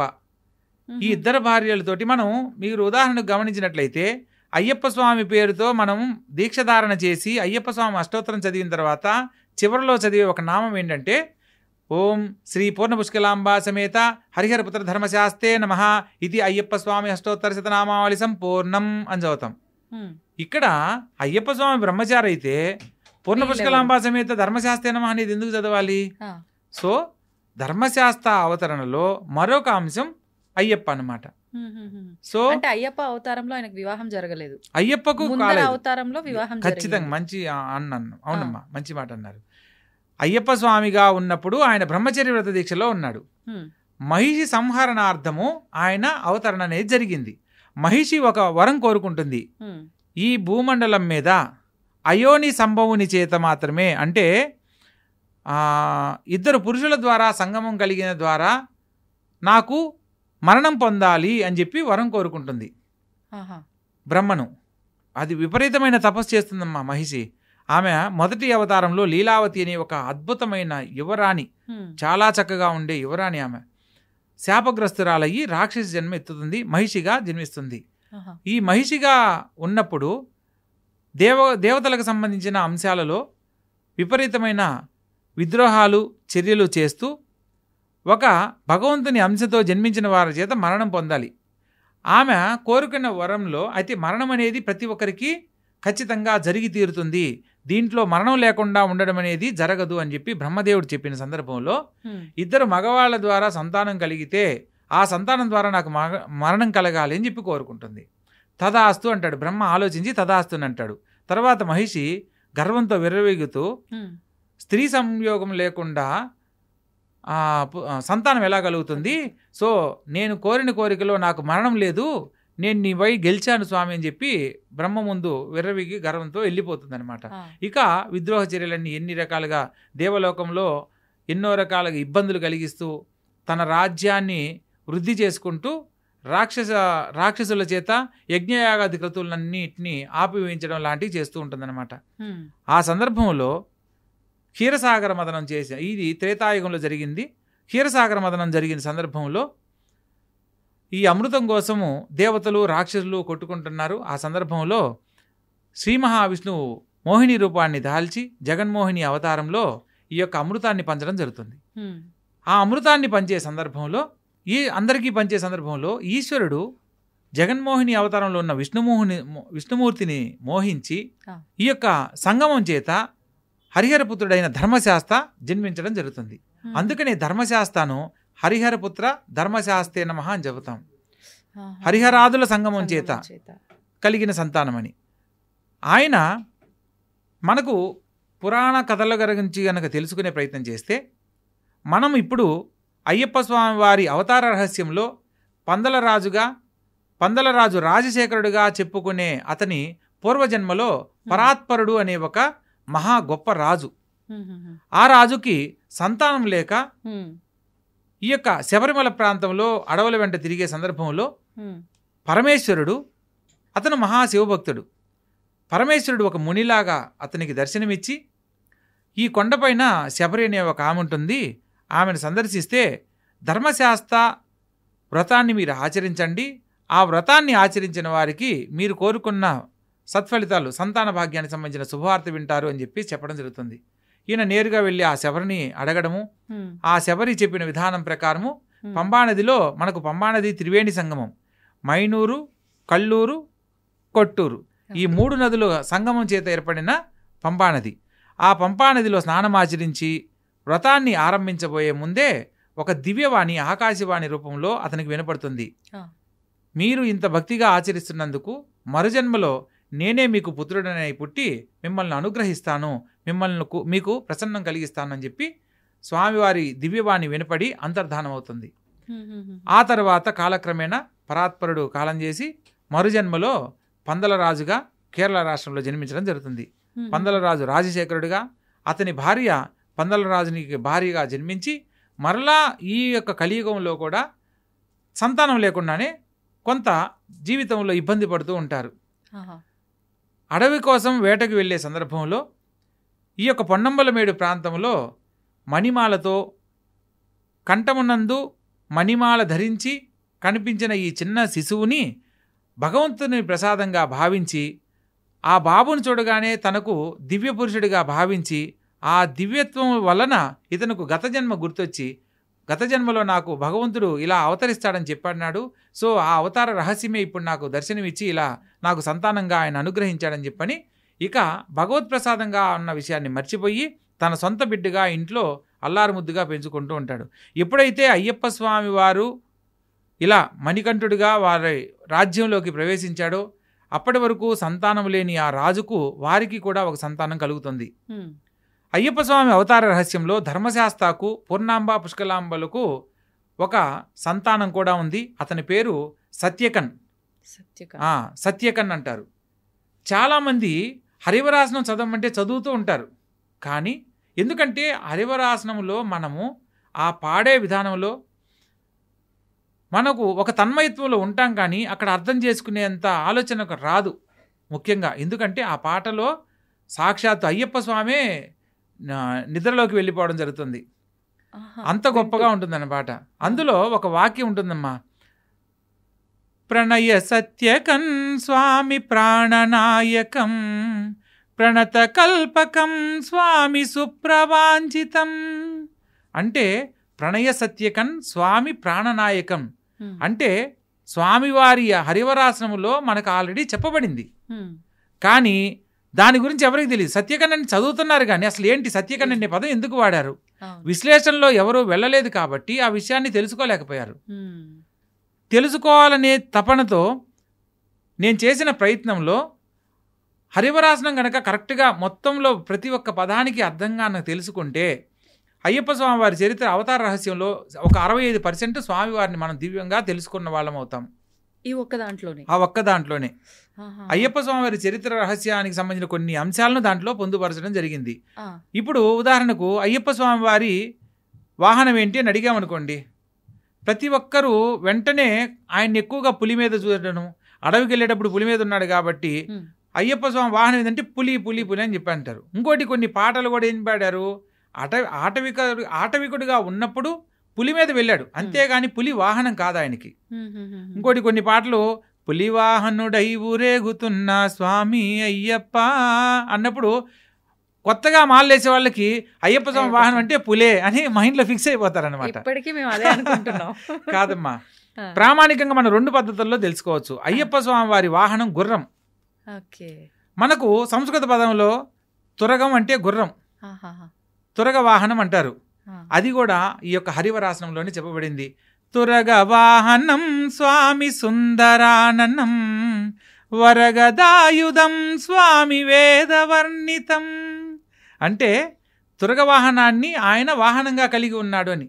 మనకు ఈ పంబానది తీర ప్రాంతాల్లో మొత్తము ఇసుక మేటతో ఉండేది. ఇప్పుడంటే మనకు కాలంలో ఈ రోడ్లు ఇవన్నీ వచ్చాయి.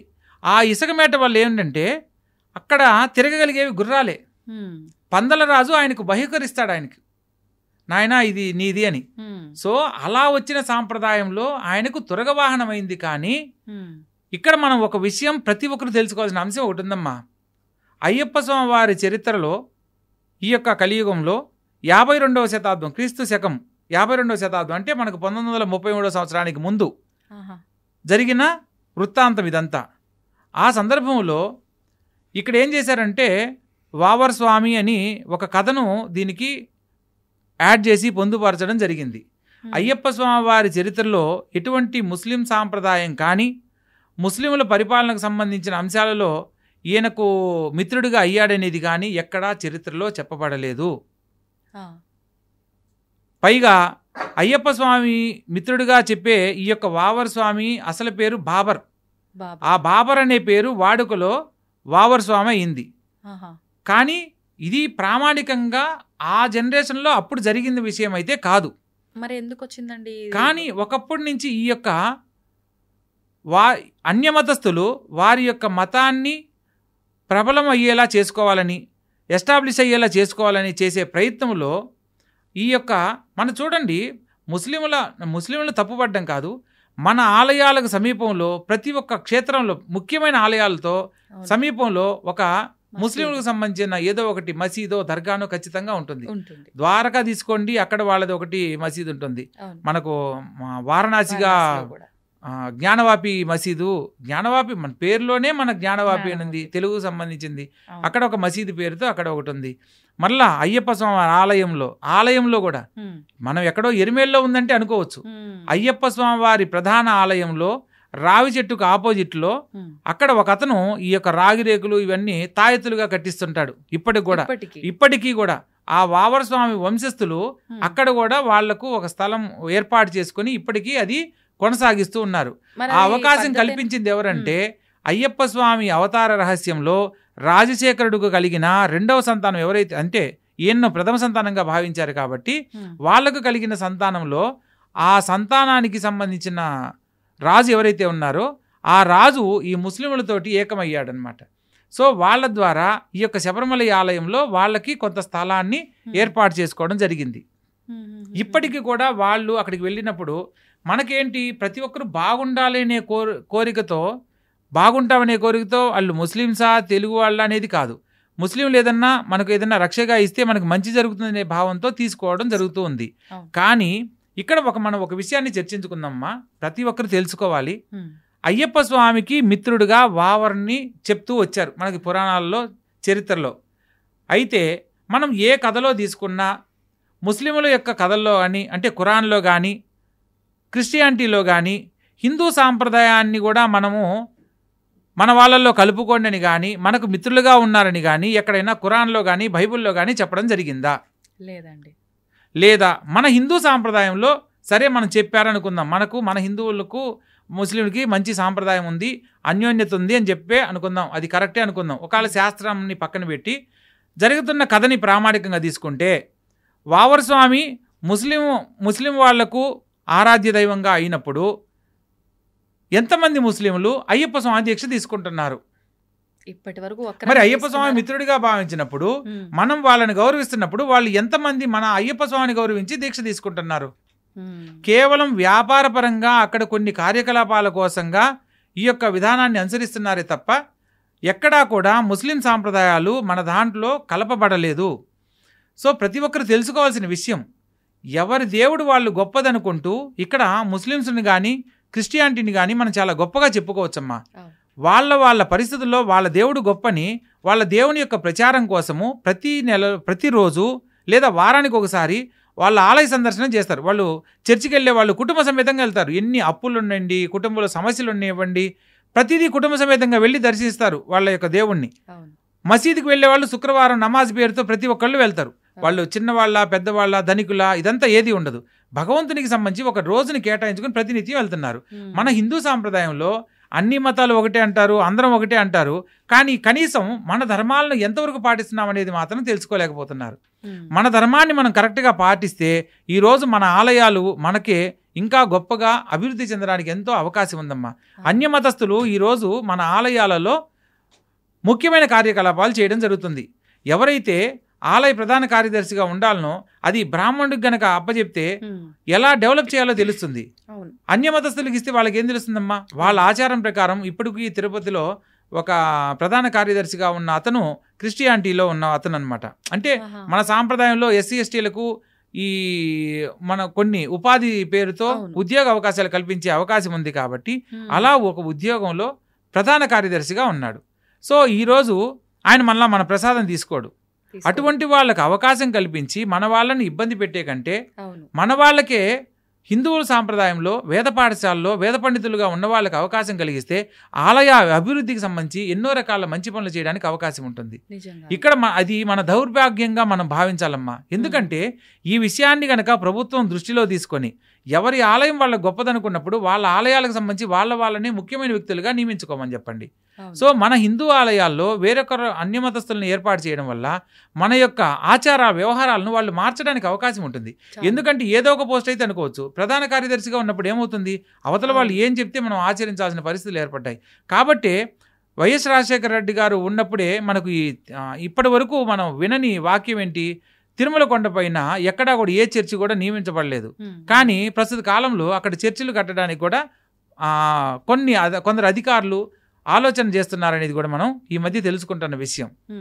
సో ఎవరికి సంబంధించిన వాళ్ళ ప్రదేశాలు వాళ్ళకు ఉన్నా కూడా మన హిందూ ధర్మానికి సంబంధించిన కొన్ని మనలో ఉన్న అవివేకత వల్ల అవతల వాళ్ళు దాన్ని ఉపయోగించుకునే ప్రయత్నం చేస్తున్నారు. ఇప్పటికైనా మన ధర్మాలని మనం కాపాడుకుంటూ మన ఆలయ సమృద్ధి కొరకు ఆలయాన్ని డెవలప్ చేసుకునేదానికి మన వాళ్ళకే ఉద్యోగాన్ని కనుక అందించినట్లయితే మన హిందూ ధర్మాన్ని కాపాడిన వాళ్ళం అవుతాం. కనీసం భావితరాలకు ఇప్పటి వరకు ఎన్నో రకాల అనార్థాలు జరిగిన ఉన్న ఏదైతే నైతిక విలువలు ఉన్నాయో వాటిని భావితరాలకు అందించిన వాళ్ళం అవుతామనేది నా భావన అనమాట. ఇప్పుడు కొన్ని విషయాలకు చూసుకుంటే కనుక మనం ఈ దీక్షలో ముఖ్యంగా అండి కొన్ని భక్తితో చేస్తుంటే పర్లేదు కానీ కొన్ని మూఢనమ్మకంగా కూడా మారిపోతున్నాయి. అది కొంతమంది వల్ల, అది తెలిసి తెలియకుండానే. అంటే ఒక నార్మల్ సాధారణ మనిషిగా ఉన్నప్పుడు ఎన్నెన్నో చేసేస్తుంటాం, కానీ ఒక మాలలో దీక్షలో ఉన్నప్పుడు ఖచ్చితంగా మనం భగవంతుడి స్వరూపంలో ఉన్నాము అన్న భావనతో అయినా మంచి పనులు చేస్తే బాగుంటుంది. కానీ విచ్చలవిడిగా ప్రవర్తిస్తూ ఉంటారు. నోటికి ఎంత మాట వస్తే అంత మాట మాట్లాడేయడము, అక్కడికి వెళ్ళిన తర్వాత కూడా అంటే తోసుకోవడం కానివ్వండి, ప్రతి ఒక్కటి మీరు ఎన్నెన్నో చూసుంటారు మీ అనుభవంలో. నేను ఏం చెప్తున్నా కూడా మీకు అర్థమై ఉంటది. ఒకసారి వాటి గురించి. తప్పకుండా. ఇక్కడ దీక్షా నియమాలలో మనం సాత్విక ఆహారాన్ని గనక భుజించినట్లయితే మన ఆలోచన విధానం కూడా మారుతుందమ్మా. ఇక్కడ ఏమవుతుంది, అయ్యప్ప స్వామికి మంచిగా భోజనం పెట్టాలనే భావంతో రుచికరమైన వంటల్లో ఉల్లిపాయ వెల్లుల్లి వాడకూడదు. కొందరు పూజల్లో వాడడం వల్ల కానీ లేదా రుచికరమైన భోజనాన్ని అందించడం వల్ల కారాన్ని ఎక్కువ కారంగా తిన్నప్పుడు ఏమవుతుంది, నెమ్మదిగా మాట్లాడేవాడు కూడా ఖచ్చితంగా మాట్లాడడం జరుగుతుంది. దీక్షాధారణ నియమాలలో వీలైనంత వరకు మౌనాన్ని పాటిస్తూ భగవంతుణ్ణి ధ్యానిస్తూ మనం ఆ యొక్క జీవనాన్ని గడుపుతూ ఉండాలి. మనం భగవంతుని మీద భక్తితో ఈ దీక్షను ఒక ప్రామాణికంగా ఒక ప్రమాణం చేసి మనం ఆచరిస్తున్నాం. ఫస్ట్ తెలిసి తెలియక మేము చేసే తప్పులను క్షమించమని కోరుకుంటూ క్షమాపణ కూడా చెప్తున్నాం. అంటే మనం ఏ భగవంతునికైనా సరే నమస్కారం చేసుకుంటాము. సో ఉద్వాసన చెప్పేసి స్వామివారిని మరలా యథాస్థితి పరికల్పయామని చెప్తాం. కానీ ఇక్కడ స్వామి తెలిసి తెలియక నేను చేసే సకల తప్పులను కాపాడి రక్షించి కాపాడు తండ్రి అని చెప్పి మనం నమస్కారం చేసుకుంటాం. నమస్కారం ఆడ క్షమాపణ చెప్పిందంటే తెలియక చేస్తే దాన్ని క్షమించమని కోరడం, తెలిసి చేయమని కాదు. ఇక్కడ ఏమవుతుందంటే అయ్యప్ప స్వామి వారి దీక్షలో మామూలుగా అంటే ఇప్పుడు ఒక సీజన్ మాల్ లాగా అయిపోయిందమ్మా. అయ్యప్ప స్వామి వారి మాల ఖచ్చితంగా మండల కాలం మాత్రమే ధరించగలిగితేనే దీక్షధారణ చెయ్యాలి, లేకపోతే దీక్ష చేసుకోకపోయినా ఏం కాదు. ఇప్పుడు ఈ మండలం అంటే కూడా చాలా మంది 41, 42 అంటున్నారు. మరి అది అసలు ఎన్ని రోజులండి? మండలం అని అంటే 48 రోజులమ్మా. 48 ఎట్లా స్వామి మన 41 అంటున్నారు కదా, మీరు 48 అన్నారు, ఎలా దీన్ని నిర్ధారణ చేయడం అని అంటే ప్రామాణికం దానికి ఉంది. మనకు రాసులు ఎన్నమ్మా? 12 రాసులు. నక్షత్రాలెన్ని? 27. గ్రహాలెన్ని? 9. 12 + 9 + 27 మొత్తం కలపండి 48. దీన్ని గ్రహమండలం అంటారు. మనం ఈ భూమండలం మీద ప్రతి మనిషి గ్రహమండలాన్ని ఆధారం చేసుకుని జీవనం సాగిస్తున్నాడు. మనం పగలు వెలుతురు రాత్రి, మీకు ఒక పేరు నాకు ఒక పేరు, నాకు ఒక రాశి మీకు ఒక రాశి, గ్రహాలు రాశ్యాధిపతులు వీళ్ళందరూ ఆధారం చేసుకొని వాళ్ళ స్థితిగతులు తెలుసుకొని మనం జీవనం సాగిస్తున్నాం. గ్రహమండలాన్ని ఆధారం చేసుకొని మనం బ్రతికేటప్పుడు మండల కాలం అంటే 48 రోజులు. పూర్వకాలంలో ఏదైనా కూడా మండల కాలంలో మార్పు వస్తుంది. ఒక విద్యలో ఒక సాధన మంత్ర సాధన చేయాలంటే మండల కాలంలో సాధించవచ్చు. ఒక రోగి అనారోగ్యంతో బాధపడుతున్న వాడికి ఒక వైద్యం మండల కాలంలో నయమవుతుంది. ఏదైనా ఒక విద్య నేర్చుకోవాలనుకున్నా, ఒక మంత్రానికి సంబంధించిన పట్టు సాధించాలన్నా, ఏదైనా ఒక సిద్ధిని పొందాలన్నా మండల కాలంలో ఏదైనా సాధించగలం. అందుకని ఈ మండల కాలాన్ని 48 రోజులుగా మనకు తెలియజేయడం జరిగింది. కానీ 41నే పాటిస్తున్నారు. ఎందుకనంటే మనకు మహాలయ పక్షాలు 15 రోజులని పక్షం తీసుకుంటాం. కేరళ సాంప్రదాయంలో, మలయాళ సాంప్రదాయంలో వారం రోజులే వస్తుంది.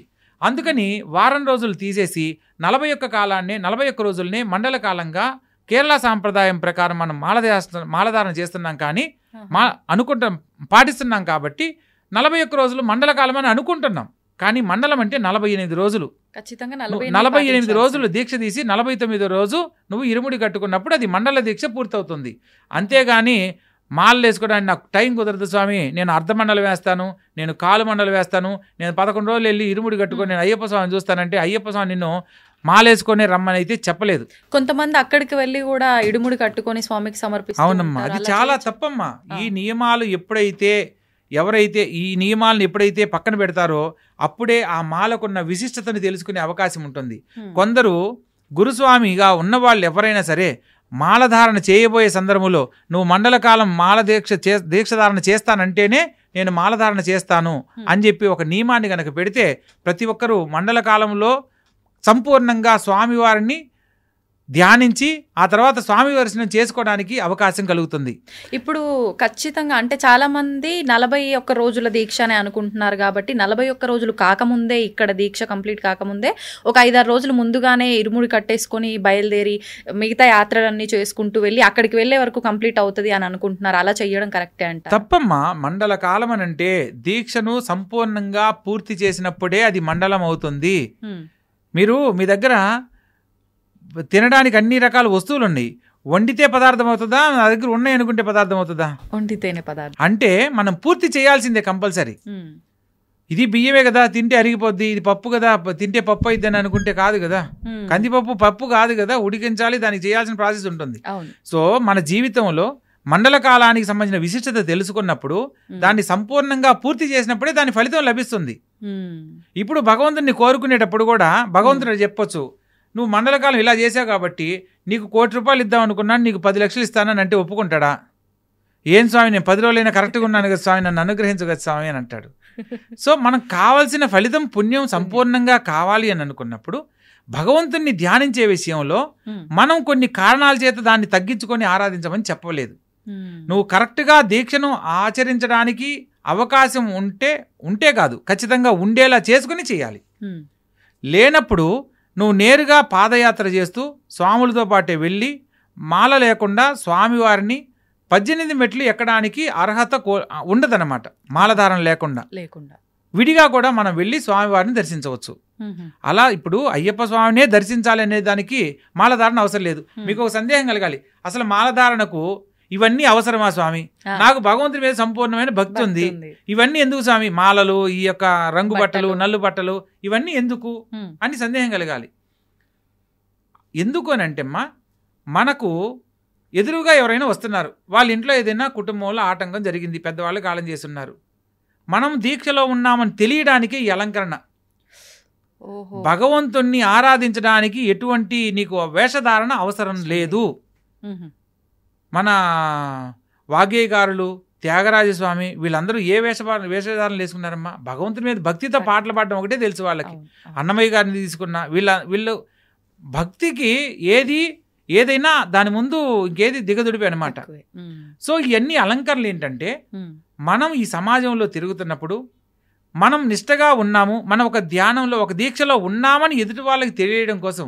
ఎదుటి వాళ్ళకి ఎందుకు తెలియాలి స్వామి అని అంటే, అవతల వాళ్ళ కుటుంబంలో ఏదన్నా మైల కానీ దోషం కానీ ఉన్నప్పుడు మనము ఉదయ సంధ్యాలలో మూడు పూట్ల స్నానం ఆచరిస్తూ భక్తిభావంతో మనం ఒక నియమాన్ని పాటిస్తూ ఉన్నప్పుడు మన వ్రతానికి దీక్షకు ఎటువంటి భంగం కలగకూడదు అని ఉండాలి అని అంటే మనం ఒక ప్రత్యేకతగా కనపడాలి. అందుకోసమే ఇది. అంతేగాని నువ్వు ప్రజెంటేషన్కు అయితే కాదు.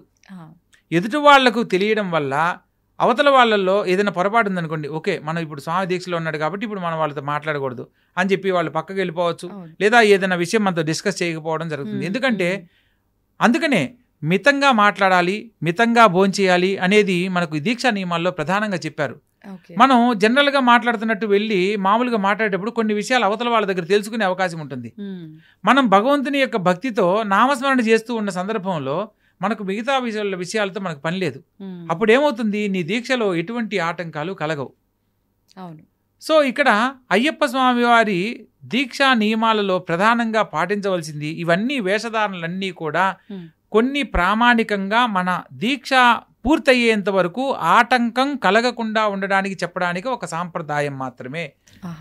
ఇప్పుడు ఈ దీక్షలో ముఖ్యంగా నలుపు రంగు వస్త్రాలే ఎక్కువ చూస్తూ ఉంటాం, కానీ మనం ఇందాక మాట్లాడుకున్నప్పుడు మీరు చెప్పింది అక్కడ తెలుపు రంగు వస్త్రాలు కూడా ధరిస్తారని, ఇక్కడ కూడా కొంతమంది వేరే రంగు వస్త్రాలు ధరించడం కూడా మనం చూస్తూ ఉంటాము. అంటే ఎవరి ఇష్టం వచ్చినట్టు వాళ్ళు ఏ రంగైనా అలా వేసుకోవచ్చు. అట్లా ధరించడానికి అయ్యప్ప స్వామి మాలే అని పెట్టాల్సిన అవసరం లేదు. ఇక్కడ ఫస్ట్ అసలు ఈ దీక్షా నియమాలలో ఎంతమంది దేవుళ్ళున్నా ప్రామాణికంగా మొట్టమొదటిగా ఒక దీక్ష అనేది ప్రారంభమైంది అయ్యప్ప స్వామి వారి దీక్షకు సంబంధించింది. నల్లబట్టలు ధరించే సాంప్రదాయం అక్కడి నుంచి వచ్చింది. ఆ తర్వాత ఇప్పుడు వెంకటేశ్వర స్వామి మాల, అమ్మవారి మాల, శివుడి మాల, వెంకయ్య స్వామి మాల, రకరకాలు ఏ దేవుడికి ఆ మాలలో పెట్టారు. ప్రతి దేవుడికి ఇరుముడి సాంప్రదాయం పెట్టారు. అది చాలా తప్పు. లేదు, ఇరుముడి సాంప్రదాయం అనేది అయ్యప్ప స్వామి వారి కథలో చెప్పబడిన ఒక అంశం మాత్రమే. ఈ యొక్క ఇప్పుడు అలాగే ప్రతి దేవుడికి ఒక్కొక్క మాల వేస్తున్నారు, అక్కడికి కూడా ఇరుముడి కట్టుకొని వెళ్తున్నారు.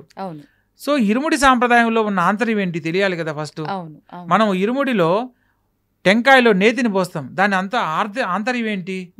మనం మండల దీక్ష పూర్తయిన తర్వాత ఈ యొక్క ఇరుముడిలో నేతిని నింపి స్వామివారికి, అయ్యప్ప స్వామి నెయ్యాభిషేక ప్రియుడు, నెయ్యాభిషేక ప్రియనే శరణమయ్యప్ప అంటాం. అంటే స్వామివారిను బాలమణికంఠుడిగా పట్టబంధాసనంలో ఆయన ఎటువంటి ఆ యోగ స్థితిలో ఎక్కడా కూడా నిస్సహాయతగా ఉండడనమాట. అంటే ఎంతసేపు కూర్చున్నా కూడా అలసట లేకుండా ఉండే ఆసనము పట్టబంధాసనం.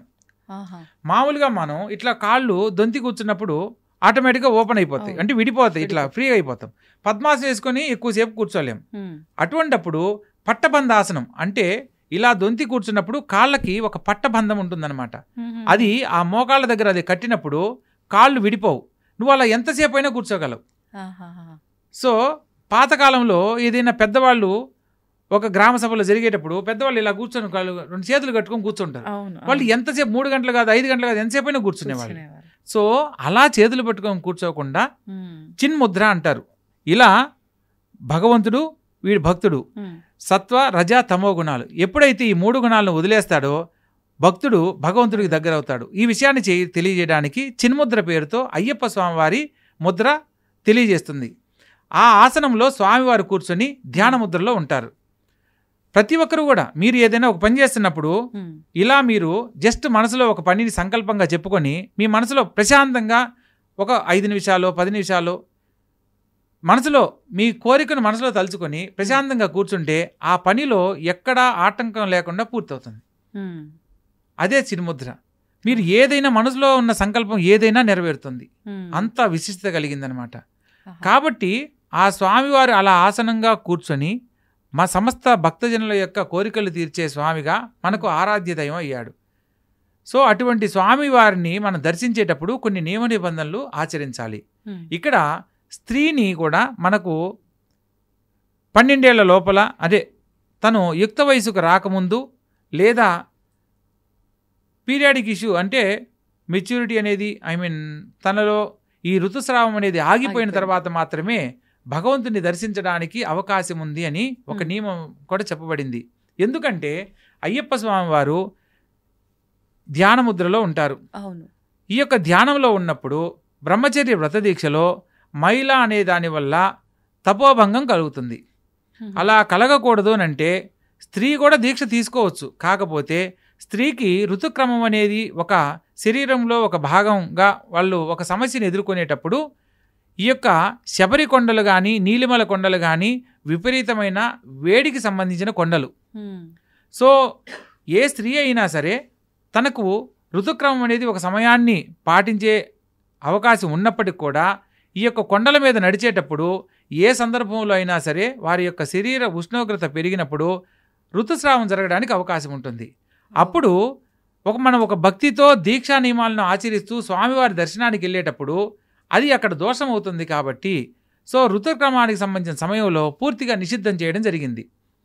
అయ్యప్ప స్వామి వారి పూజలు ఎక్కడ జరుగుతున్నా, లేదా ఇప్పుడు నేను దీక్ష తీసుకున్నాను, నేను నా కుటుంబ సమేతంగా భార్య సమేతంగా కూర్చొని ఈ పూజను నేను అయ్యప్ప స్వామి పూజలో ఆమెకు కూడా అవకాశం కల్పించాలి. చాలామంది గురుస్వాములు అంటే కొందరు విషయ పరిజ్ఞానం అంటే అయ్యప్ప స్వామి వారి విశిష్టత తెలియని కొందరు గురుస్వాములు ఏం చేస్తున్నారంటే బ్రహ్మచర్య వ్రత దీక్ష తీసుకున్నప్పుడు భార్య కూర్చోకూడదని ఆమెను దూరంగా కూర్చోబెట్టి పూజ చేయిస్తూ ఉన్నారు. ఒక ఉదాహరణకు మనం సాధారణంగా జరిగే విషయం చెప్పుకుందాం. మన ఇంట్లో ఒక స్వామి మాలధారణ చేశాడు. ఆ స్వామికి ఉదయాన్నే పూజ చేసుకోవాలంటే ఇల్లు శుభ్రపరచుకోవాలి. శుభ్రపరచుకోవాలంటే ఆ ఇంటి ఇల్లాలు ఉన్నవాళ్ళు చేయాలి, స్త్రీ చేయాలి. వండి పెట్టాలంటే నైవేద్యం చేయాలంటే స్త్రీ కావాలి, లేదా మధ్యాహ్నం భోజనం కావాలంటే స్త్రీ చేయాలి. తనకి ఏం కావాలన్నా పూజకు సంబంధించిన వస్తువులు కానీ ఇంటిని శుభ్రపరుస్తూ ఇతను మండల కాలం ఉంటే మండల కాలం నువ్వు తలస్నానం చేసేదానికి నువ్వు దీక్ష తీసుకున్నావు. కానీ నీకోసం ఆమె నీకోసం తలస్నానం చేసి ఇంటిని శుభ్రపరిచి రెడీ చేయాలి. ఆమె ఏ దీక్ష తీసుకోకపోయినా ఇంట్లో నీకోసం అన్ని చేస్తున్నప్పుడు శబరిమల కొండను దర్శించే అవకాశం ప్రస్తుతం లేనప్పుడు పూజలు కూర్చునే అవకాశం కల్పించాలనేది మనకు శాస్త్రంలో చెప్పబడింది.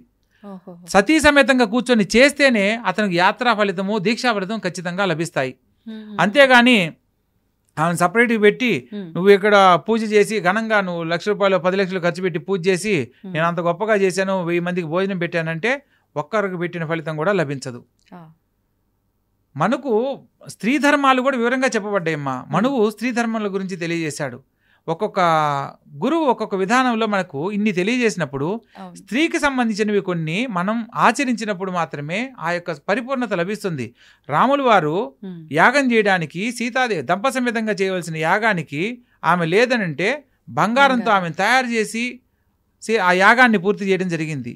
అంటే కొన్ని గృహస్థ ధర్మాలు ఆచరించేటప్పుడు భార్యా సమేతనే చేయాలనేది శాస్త్రమే చెప్పినప్పుడు నువ్వు అవి లేకుండా చేస్తే చేసుకున్న ఏ దీక్షకు ఫలితం ఉండదు.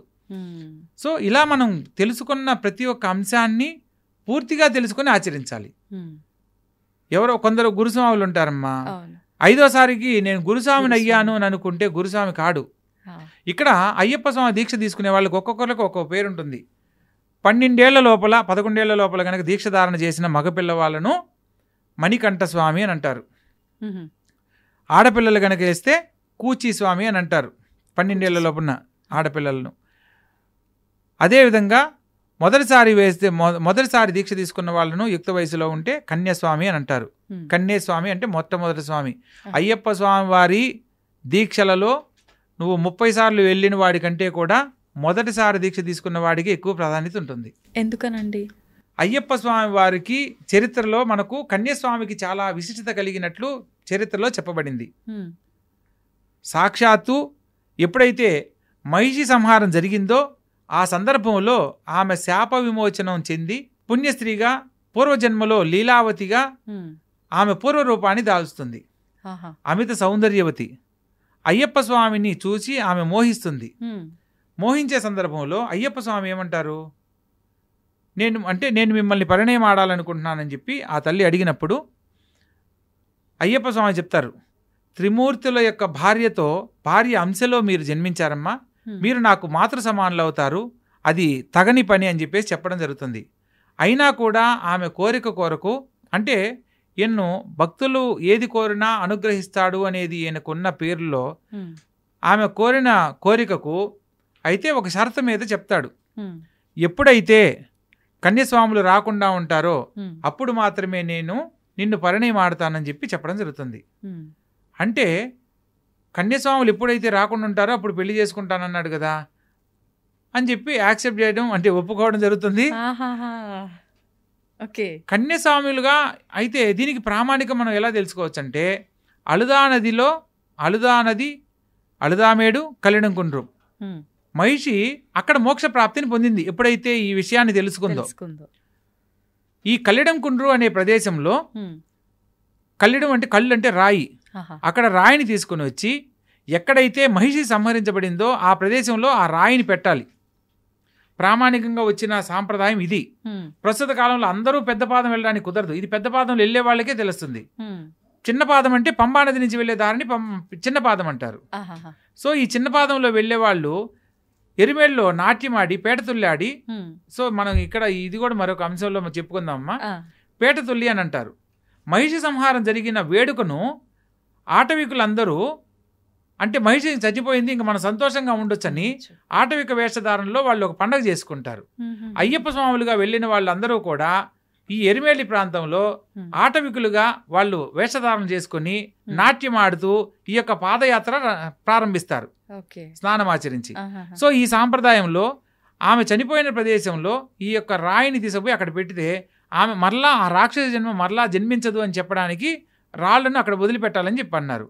కానీ చిన్న పాదంలో వెళ్ళేటప్పుడు కన్యస్వామిగా వెళ్ళిన వాళ్ళు అయ్యప్ప స్వామి బాణాన్ని సంధించి, మణికంఠుడిగా బాణాన్ని సంధించి శరంగుత్తి ఉన్న చోట శబరిమలను దర్శించమని అక్కడ ఆలయ కట్టమని చెప్పాడు. కాబట్టి ఒక్కొక్క కన్యస్వామిగా ఉన్న వాళ్ళు ఒక బాణాన్ని కడతారు. ఆ ఆటవికుడిగా ఉన్నప్పుడు ఆ బాణాన్ని తీసుకొచ్చి శరంగుత్తిలో మనం ఏర్పాటు చేస్తే వాళ్ళు మొట్టమొదటిసారి వచ్చి స్వామివారిని దర్శించుకున్నట్టు. సో అంటే కన్యస్వాములు వచ్చారు రాలేదని తెలియడానికి ఒక సాంప్రదాయం. ఓకే. అలా చేస్తేనే అలా వచ్చినట్టు లెక్క. కన్యస్వాములు మాత్రమే ఆడ బాణాలు గుస్తారు. ఇంకెవరు రెండోసారి మూడోసారి వాళ్ళు చేయడానికి అంటే లేదు. ఇప్పుడు వెళ్ళిన ప్రతి కన్యస్వామి అలా చేస్తున్నారా? ప్రతి స్వామి అలా చేస్తారు, చెయ్యాలి, అది రూల్. అందుకే అంటే ఒక దగ్గర 10 మంది చేరి అయ్యప్ప స్వామి దీక్ష తీసుకున్నారంటే ఖచ్చితంగా ఒక కన్యస్వామి ఉండాలని ఆలోచిస్తూ ఉంటారు ఎక్కువగా. అవునమ్మా, ఇది దాని వెనకాల దాని వెనకున్న ఆంతర్యం ఇదే. అయితే ఇక్కడ కన్యస్వాములు మనం ఫస్ట్ లో చెప్పుకున్నప్పుడు కన్యస్వామి ఎక్కువ కష్టాలు పడతాడనే విషయం కూడా చర్చుకున్నాం. ఎందుకనంటే ఇలా కన్యస్వామి రావడం వల్ల మనకు మకర బిళ్ళకు అంటే ఈ మకర జ్యోతి దర్శనంలో స్వామివారి జ్యోతి దర్శనం అయిపోయిన తర్వాత 3 రోజులు అమ్మవారిని వేడుకగా అలంకరించి మంజుమాతగా అమ్మవారిని పిలుస్తారు. మాలిగై బురత్తమ్మ అంటారు. ఆ అమ్మవారిని ఆ ఏనుగు అంబారి మీద కూర్చోబెట్టి పెళ్లి కూతురులాగా అలంకరించి ఈ యొక్క శరంగుత్తి దగ్గరే తీసుకొస్తారు. తీసుకొచ్చినప్పుడు ఎప్పుడైతే కన్యస్వాములు రారో అప్పుడు నేను నిన్ను పెళ్ళాడతాను అన్నాడు కదా. సో స్వామి అమ్మవారిని ఇక్కడికి తీసుకొచ్చినప్పుడు ఈ బాణాలు గుర్తిని చూసి ఆమె కోపోద్రిక్తురాలవుతుంది. ఆ అమ్మవారి రూపంలో ఉన్న ఏదైతే విగ్రహం ఉందో ఆ విగ్రహంలో ఉన్న ఆత్మ ఏనుగులోకి ఆవహించి ఏనుగు కళ్ళు ఎర్రగా మారడము, ఆ సందర్భంలో ఆ బాణాల గుంపునంతా చెల్లా చెదరు చేయడం జరుగుతుంది. అలా చెల్లా చెదరు చేయడం వల్ల దానిలో ఉన్న ఆంతర్యం ఏంటంటే ఈ కన్యస్వాములు రావడం వల్లే కదా నా పెళ్లి మరలా సంవత్సరానికి వాయిదా పడింది. సో అందుకని ఈ కన్యస్వాముల యొక్క వ్రతభంగాన్ని కలిగించాలని ఆమె భీష్మించుకున్నది. ఎవరైతే కన్యస్వామిగా ఉంటారో వాళ్ళ ఆలోచనలను తప్పుదావ పట్టేలా చేస్తుంది. అంటే ఇప్పుడు నేల మీద పడుకోవాలి, సో వాడికి అవకాశం లేక మంచం మీద పడుకునేటట్టు చేయడం, లేదా వాళ్ళ మనసులో స్త్రీ అనే ఆలోచన రాకూడదు, స్త్రీ గురించి చెడుగా ఆలోచన రాకూడదు, కానీ యుక్త వయసులో ఉన్నప్పుడు వాళ్ళ మీద ఆలోచన కలిగేలా చేయడం. ఆలోచన కలిగేటప్పుడు ఏమవుతుంది, మధ్యలో వ్రతాన్ని ఆపేయచ్చు, వాడు ఏదైనా నిర్ణయం తీసుకోవచ్చు. సో ఇటువంటి ఆలోచన గురుస్వామి ఆధ్వర్యంలోనే నిద్రించాలి అని చెప్పేసి చెప్పిన నియమం కూడా అదే. గురుస్వామి పక్కన ఉన్నాడు అనుకోండి, ఇవన్నీ ఆలోచనలు కలగవు, పక్కన గురువు ఉన్నాడని, ఒంటరిగా ఉండకూడదని చెప్పేది అందుకే అనమాట కన్యస్వాములను. సో కన్యస్వాములు ఆచరించిన విధానాలను కొన్ని తెలియజేయడం జరిగింది. ఆలోచనలు మాత్రమేనా, ప్రమాదాలు కూడా జరుగుతూ ఉంటాయా ఇటువంటి ప్రమాదాలు అంటే అవి వాళ్ళు చేసిన కొన్ని పరిస్థితుల కారణంగా జరుగుతాయి. కానీ భగవంతుణ్ణి ఆరాధిస్తే మరణమే సంభవిస్తుందంటే ఎవరు మాలల జోలికి కూడా వెళ్ళరమ్మా. నేను పలానా చోటికి మొక్కున్నాను పోయాను, అట్లా వెళ్ళిన దగ్గర నుంచి నాకు బాగలేదని అంటారు. అది మీరు చేసిన పొరపాటు వల్ల జరిగింది, కానీ అయ్యప్ప స్వామి వాళ్ళ దీక్ష వల్ల కాదు. ఇప్పుడు దీక్షా నియమాలలో మనం తప్పు చేస్తున్నప్పుడు మనకు ప్రతి విషయం మన మనసు చెప్తూనే ఉంటుంది, అరే నువ్వు ఇలా చేయడం తప్పు రా అని. అప్పుడే నిర్ణయం తీసుకున్నప్పుడు ఆ సమస్య నుంచి బయటపడే మార్గం కూడా ఉంటుంది. అరే నేను ఇలా చేయకూడదని చెప్పి భగవంతునికి ఆలయానికి వెళ్ళడమో, లేదా గురువు దగ్గరికి వెళ్ళి కొన్ని విషయాలు తెలుసుకునే ప్రయత్నం చేయడమో, లేదా స్వామివారి శరణఘోష కంటిన్యూ చదువుకుంటడమో కనుక చేస్తే ఏదైతే చెడు ఆలోచన ఉందో దాన్ని పోగొట్టుకునే అవకాశం కూడా ఉంటుందన్నమాట. సో ఇట్లా మనం ఒక్కొక్క అంశంలో స్వామివారి అవతార రహస్యాన్ని తెలుసుకుంటే మనం ఇంకా తెలుసుకోవాల్సింది ఇంత ఉందా అనేది అనిపిస్తుందమ్మా. ఎవరు కూడా నేను గురుస్వామి అని చెప్పుకోడు. ఎందుకంటే అయ్యప్ప స్వామి వారి మాలధారణలో కరెక్ట్గా నియమాలను మనం పాటిస్తే మనకు కావలసిన అన్ని రకాల సకల భోగభాగ్యాలను అష్టైశ్వర్యాలను ఆయన ఇస్తాడు. అయ్యప్ప స్వామి వారి దీక్షలో నువ్వు తెలిసి తెలియక చేసినా కూడా ఆయన అనుగ్రహిస్తాడు. కానీ ఇంకా ఖచ్చితంగా కొన్ని నియమాల ప్రకారం కనుక ఆచరిస్తే మన జీవితంలో మన వంశానికి సంబంధించిన ఆ తరతరాలు కూడా చరిత్రకు సంబంధించిన అంశాలలో ఎక్కడా పొరపాట్లు జరగవు. ఆ స్వామివారి విశిష్టత భావితరాలకు కూడా అందించిన వాళ్ళం అవుతాం. ఈరోజు మనం ఒక్కొక్క గురువు చేసే తప్పు వల్ల ఏమవుతుందంటే అదే నియమంగా మారి తర్వాత అది ఆచరణకు సంబంధించిన పూర్తి విషయాలన్నింటినీ మర్చిపోవడానికి తెలియకపోవడానికి కారణమవుతుంది. అవునండి, అవును, వాస్తవం. నిజంగానే మీరు చెప్పింది వాస్తవం. అంటే ఒక ఆచారాన్ని ఒకరు ఒక రకంగా మార్చేసేసరికి ఇంకా ఇదే ఆచారమేమో అనే ధోరణిలో అంతా కూడా వ్యవహారం జరిగిపోతూ ఉంటుంది, ముందుకెళ్తూ ఉంటుంది. అదేవిధంగా చాలా సంతోషంగా ఉందండి. చాలా చాలా సందేహాలన్నీ కూడా నివృత్తి చేయడం జరిగింది మీరు. అంటే మీరు ముందరే అన్నట్టుగా మీ 31 సంవత్సరాల దీక్ష అనుభవంలో నిజంగా మీరు చాలా తెలుసుకున్నారు. అవన్నీ కూడా కొంతవరకే మాకు తెలియజేశారని అనిపిస్తోంది. మరొక మంచి ఎపిసోడ్లో మరిన్ని విషయాలు మీతో మాట్లాడాలని కోరుకుంటున్నానండి. ధన్యవాదాలు. శుభస్య శీఘ్రం, శుభం భూయాత్. అయ్యప్ప స్వామి అనుగ్రహం ప్రతి ఒక్కరికి కలగాలని కోరుకుంటున్నాను. ఇక్కడ అయ్యప్ప స్వామి వారి దీక్షలో చివరిగా తెలియజేయవలసిన విషయం ఏంటంటే, చాలామంది కన్యాస్వాములను కొద్దిగా ఇబ్బంది పెట్టడం, భోజన సమయంలో మీరు ఇంతే తినాలి, పెట్టినంత తినాలని ఇబ్బంది పెడుతూ ఉంటారు. కొందరు గురుస్వాములు అంటే మీరు చెప్పేది నేనేది నాకు తెలుసు నియమాలు అని కన్యస్వాములు గురువుల్ని మాట్లాడడం అనేది చేయకూడదు. దీనికి ఒక చిన్న పాట రూపంలో కూడా చెప్పడం జరిగింది. గురుస్వామి మాటలను మీరు మీరరాదయ్యా, గురుస్వామి మాటలను మీరు మీరరాదయ్యా, కన్యసాములను మీరు గేలి చేయరాదయ్యా, పేదవారు కాని ధనవంతులైన గాని నియమనిష్టలన్నీ మెలగాలి భక్తి భూని అని చెప్పడం జరిగింది. అంటే మనం దీంట్లో చిన్న పెద్ద తారతమ్య భేదాలు ఏదీ లేకుండా అయ్యప్ప దీక్షలో అందరూ సమానమనే భావంతో ప్రతి ఒక్కరిని ఎదుటివారిని అయ్యప్ప స్వామిగా భావించి స్వామి అని సంబోధించాలి. ఎదుటివారితో మాట్లాడే సందర్భంలో వినయంతో విధేయతతో మాట్లాడాలని నేను వినయంగా తెలియజేస్తున్నాను. అయ్యప్ప స్వామి వారి ప్రతి ఒక్క దీక్ష చేసిన ప్రతి ఒక్కరికి శుభం కలగాలని మనస్ఫూర్తిగా కోరుకుంటూ సర్వే జనా సుఖినో భవంతు. శుభం భూయాత్.